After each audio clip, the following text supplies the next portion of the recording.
at the moment Chairman of the Philippine Competition Commission, Arsenio Balisacan. Chairman, good morning. Now, you're at the tail end of the consultations for the draft IRR. What major changes are you expecting on the IRR before it is finalized? We receive a number of very useful comments and suggestions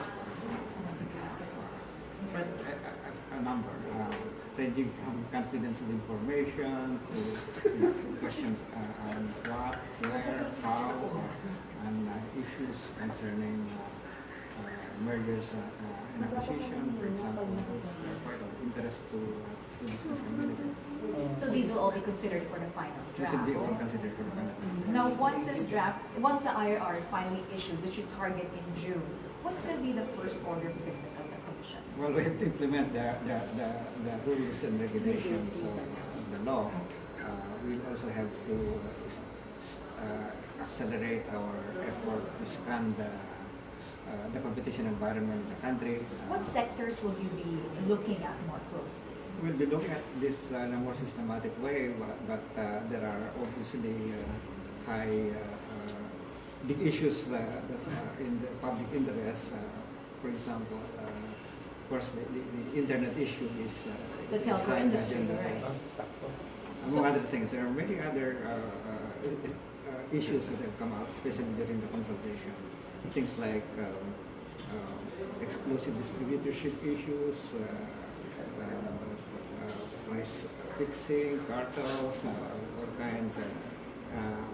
This we will have to systematically evaluate the process of privatizing actions. Just looking at these industries specifically, right? So you have now, the IRR does not really tell us the how, or how to actually be able to break up all these well-entrenched business interests. How do you intend to go about that? Well, the IRR provides the first step, but we will also be issuing guidance that spells out specifically how one proceeds with the case, especially in the preparation of the case, investigation, and the parameters that are employed in the examining the case. Do you think the quasi-judicial powers of the Commission is enough? Do you think it gives it enough teeth to be able to fight against these big business interests? Because these were also the reasons why it took a while for the Commission to actually come into place and the competition law to actually be enacted. I think so. The Commission is given enough even administrative powers to impose sanctions, penalties, where we don't have to go to court to impose sanctions and penalties. Chair, the Commission during that 2-year period, or maybe like a sitting down? No, not really, because we also need to prepare ourselves properly. The capacity building we have to take care of, because as a new organization, we're just formed last February, and we need to build up our capacity to undertake cases. So that gives us enough time. But more importantly, when we say 2 years, actually almost 1 year is already passed, because the law became effective last August. Okay, so it's August 2 years from the effectivity of the law, not the IRR. So by August 2017, the transition period is over, and we'll be already looking at the scale. But even before that is over, we're not actually prevented from investigating cases. What we are prevented is to impose penalties, fines for anti-administrative, anti-competitive agreements or practices. Actually, there are different regulatory bodies heading different industries. For example, for the telco, there's the NTC. Now, how will you be able to work with these different regulatory bodies? What's the extent of your authority? For example, can they refuse to look at certain issues? Well, we have been working closely with them. We have started the discussions on how we could work together. Obviously, in many jurisdictions, competition becomes effective only if these different regulators work together. That is our approach. We have to work closely with them, and we have to assert the fact that the law provides the Philippine Competition Commission as the primary and the original jurisdiction, as the primary and original jurisdiction for competition-related issues. How different do you think it will be for the Commission now that President Aquino is scheduled to step down and we have President-elect Rodrigo Duterte taking his place?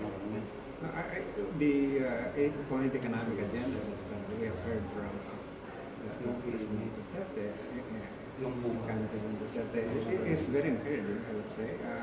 It's very much on the spirit of what we have been working over the years. And we hope that the competition-related issues take a deeper root in this administration so that we could really get the economy growing, prospering, and the momentum continued over the medium to long term.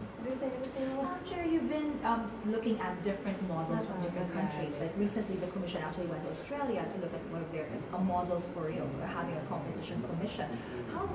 How big is the disparities between our present situation and these different countries? Well, the good thing, the way I want to answer that is that the good thing with starting quite late is that you have so much to learn from, and you don't have to start from scratch. And so that's precisely what we're trying to do. We're trying to learn from the best practices in several jurisdictions and frame our approach to the competition issues. We can use here. I think that what has come quite clear to us is that the public, the involvement of the public, of the general public, including the media, in this whole advocacy for a competitive environment. The public has got to understand what's the stakes, particularly the stakes of the consumers, the stakes of the business sector, particularly the value for investments and why competition is needed. A good competitive environment is a primacy for. President-elect Rodrigo Duterte has been very vocal about supporting opening up, removing foreign restrictions, but then opening up would really entail a new set of problems. Like the foreigners coming here, it's not just a simple matter of allowing them to invest here, but also looking at different regulations which they may not find as competitive as it is in other countries. Have you looked that far ahead? Yeah, because the whole intention is to make the economy more competitive, and that pressure for competition is likely to be more intense when you have not only this competition among our local businesses, but also competition between our locals and foreign. And that is very healthy in many instances because it induces not only better ways of doing things, innovations, investment in research and development, and new ways of thinking, and so on. And so that's what we would want our local industries to be exposed to, so that the productivity will rise. And after all, in the medium to long term, what amounts to a sustained growth, sustainable growth, is all about increases in productivity. Okay, so just before I let you go, Chairman, when you sit down and have your first order of business, what can we assure, for example, our audiences or our consumers, what will be the industries that you will have your focus on? Can we assure that, for example, telco industries or the energy sector, these industries have been put in the spotlight lately? What I can say is we'll focus on things that really matter most to the Filipino public, to the general public. All right. And we will count on that, Chairman. Thank you so much for being with us today. Thank you. After the break.